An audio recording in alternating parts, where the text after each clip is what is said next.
My daughter had wrapped a crooked paper star for my mother. She'd insisted on carrying it herself all morning, even though the tape kept peeling away. By the time we reached my mother's porch, both kids were bouncing with the kind of excitement only Christmas can create. They weren't thinking about old family tensions. To them, Mama's house meant cinnamon rolls, cousins, and noisy laughter. I knocked. A shadow moved behind the curtain. My mother looked through the front window first. Our eyes met for only a second before she disappeared. Then the door opened just enough for her face to appear.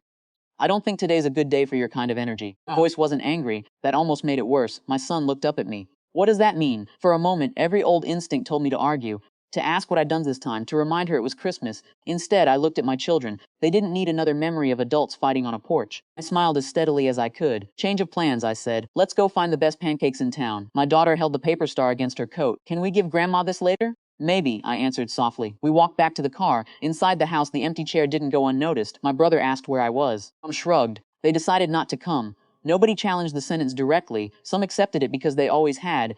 Others exchanged uncomfortable looks before returning to their coffee.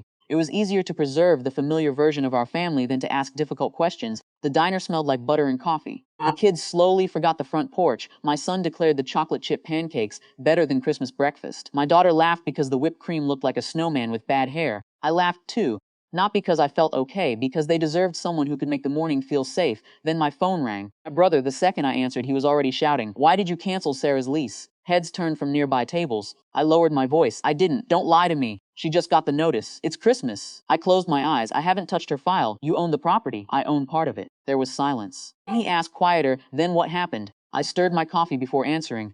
3 months ago, I stepped away from decisions involving family tenants. He didn't speak. I asked the management company to handle everything independently. Why? Because every late payment became a family argument. Every missed deadline somehow became my fault instead of the person missing it. Every reminder became evidence that I'd changed, so I stopped making exceptions. Not because I stopped caring, because caring had become another word for abandoning boundaries. My sister had received multiple notices over several months, payment plans, extensions, .miles pun calls. When none of them were answered, the management company followed the lease agreement. The timing wasn't chosen by me, it was chosen by the calendar she'd ignored.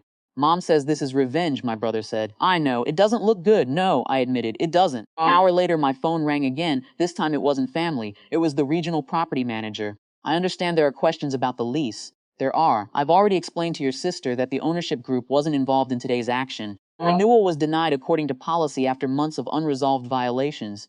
Her tone was calm, professional, matter of fact. She wasn't defending me. She was simply stating documented facts. For the first time all morning, I felt something loosen inside my chest, not because I'd been proven right, because the truth no longer depended on me explaining it. Later that afternoon, my brother called again. His voice sounded tired. I saw the paperwork. I waited. The notices started in September. Yes, I didn't know, I know. Another long silence settled between us. Finally, he asked, "Did Mom really tell you not to come?" I looked across the booth. My kids were sharing the last pancake because neither wanted the other to have the bigger piece. She opened the door, I said. Then she closed it. He sighed so deeply I almost felt sorry for him. I don't know how we got here. I think we've been here a long time. I never went back to the house that Christmas. The paper star stayed in the back seat for weeks before my daughter hung it in her bedroom instead. She said it looked happier there. Maybe she was right. There wasn't a dramatic apology, no family meeting, no moment where everyone suddenly understood one another. Only a quiet shift. My brother stopped assuming every story had already been told truthfully. My mother stopped calling me whenever business consequences reached the family. And I stopped believing that keeping the peace required standing outside closed doors. Years later, my children don't remember what Grandma said. They remember the little diner where the pancakes were bigger than their plates. I'm grateful for that, because Christmas wasn't saved by proving anyone wrong. It was saved the moment I took 2 small hands, walked away from a door that didn't open, and chose the place where my children were welcomed without conditions.